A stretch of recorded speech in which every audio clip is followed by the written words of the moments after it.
Hello and happy Monday. I hope everybody had a nice weekend. Where we left off in Harry Potter and the Chamber of Secrets, Harry had just picked up the journal that they found in the girls' bathroom and found the name T.M. Riddle written on the front in smudged ink.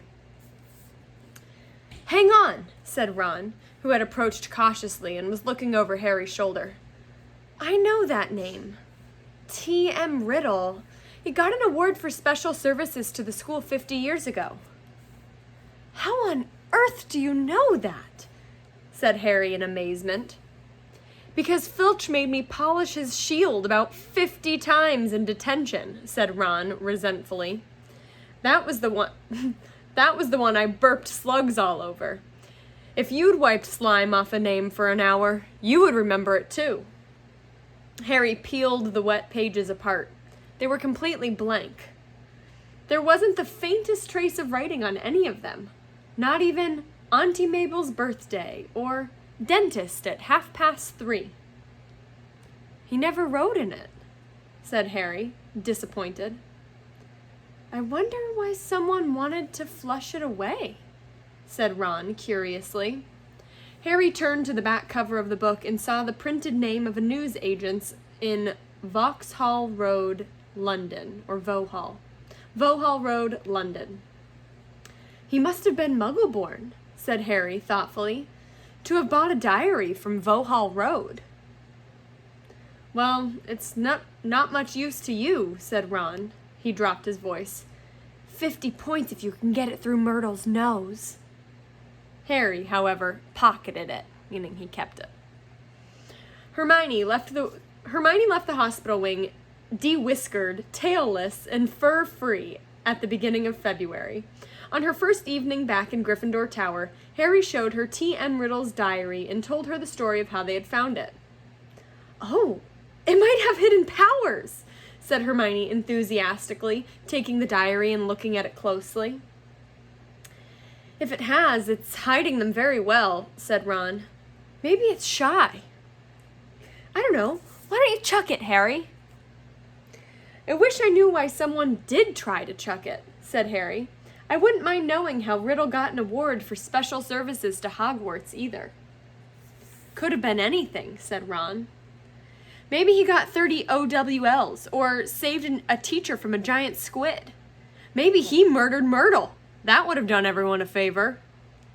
But Harry could tell from the arrested look on Hermione's face that she was thinking what he was thinking. "What?" said Ron, looking from one to the other. "Well, the Chamber of Secrets was opened 50 years ago, wasn't it?" he said. "That's what Malfoy said." "Yeah," said Ron slowly. "And this diary is 50 years old," said Hermione, tapping it excitedly. "So?" "Oh, Ron, wake up!"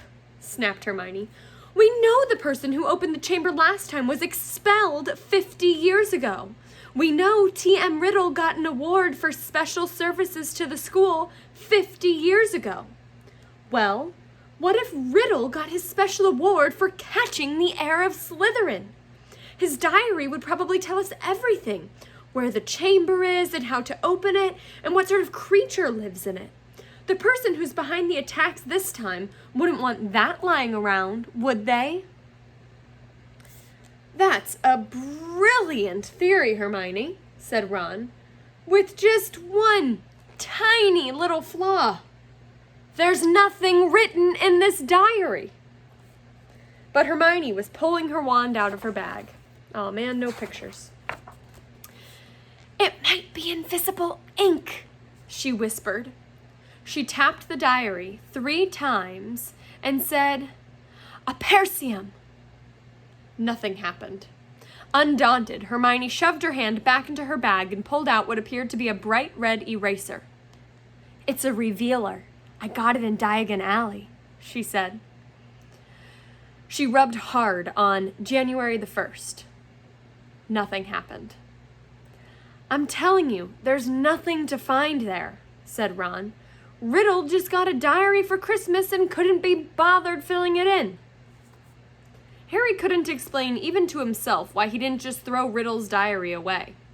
The fact was that even though he knew the diary was blank, he kept absent-mindedly picking it up and turning the pages, as though there was a story that he wanted to finish. And while Harry was sure he had never heard the name T.M. Riddle before, it still seemed to mean something to him. Almost as though Riddle was a friend he'd had when he was very small and half forgotten. But this was absurd. He'd never had friends before Hogwarts. Dudley had made sure of that. Nevertheless, Harry was determined to find out more about Riddle. So, next day at break, he headed for the trophy room to examine Riddle's special award, accompanied by an interested Hermione and a thoroughly unconvinced Ron, who told them that he'd seen enough of the trophy room to last him a lifetime.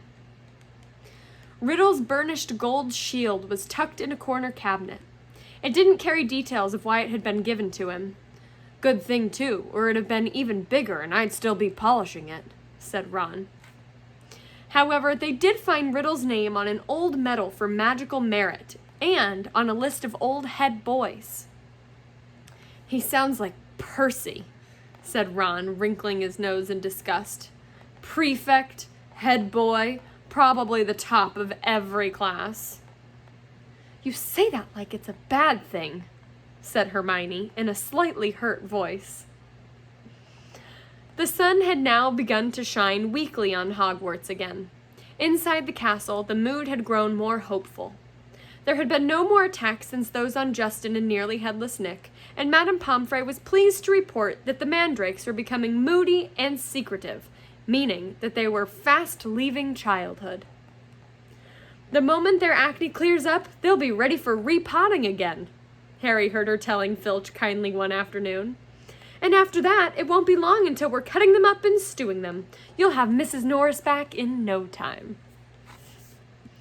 Perhaps the heir of Slytherin had lost his or her nerve, thought Harry. It must be getting riskier and riskier to open the Chamber of Secrets, with the school so alert and suspicious. Perhaps the monster, whatever it was even now settling itself down to hibernate for another 50 years. Ernie Macmillan of Hufflepuff didn't take this cheerful view. He was still convinced that Harry was the guilty one, that he'd given himself away at the dueling club. Peeves wasn't helping matters. He kept popping up in the crowded corridors singing, "Oh, Potter, you rotter!" with a dance routine to match. Poor Harry. Gilderoy Lockhart seemed to think that he himself had made the attack stop. Of course. Harry heard him telling Professor McGonagall so while the Gryffindors were lining up for Transfiguration. "I don't think there will be any more trouble, Minerva," he said, tapping his nose knowingly and winking. "I think the chamber has been locked for good this time. The culprit must have known that it was only a matter of time before I caught him. Rather sensible to stop now, before I came down hard on them." You know what the school needs right now is a morale booster. Wash away the memories of last term. I won't say any more just now, but I think I know just the thing. He tapped his nose again and strode off. Lockhart's idea of a morale booster became clear at breakfast time on February the 14th. Harry hadn't had much sleep because of a late-running Quidditch practice the night before, and he hurried down to the Great Hall, slightly late. He thought for a moment that he'd walked through the wrong doors. The walls were covered with large, lurid pink flowers. Worse still, heart-shaped confetti was falling from the pale blue ceiling. Harry went over to the Gryffindor table, where Ron was sitting looking sickened, and Hermione seemed to have come over rather giggly. "What's going on?" Harry asked them, sitting down and wiping confetti off of his bacon. Ron pointed to the teacher's table, apparently too disgusted to speak. Lockhart, wearing lurid pink robes to match the decorations, was waving for silence. The teachers on either side of him were looking stony-faced. From where he sat, Harry could see a muscle going in Professor McGonagall's cheek. Snape looked as though someone had just fed him a large beaker of Skelligro. How can we infer that the teachers and the students are feeling about this Valentine's Day celebration? based off of those descriptions. If I had to guess, I would say they are not too cheery about it. We'll find out more tomorrow. Have a great Monday.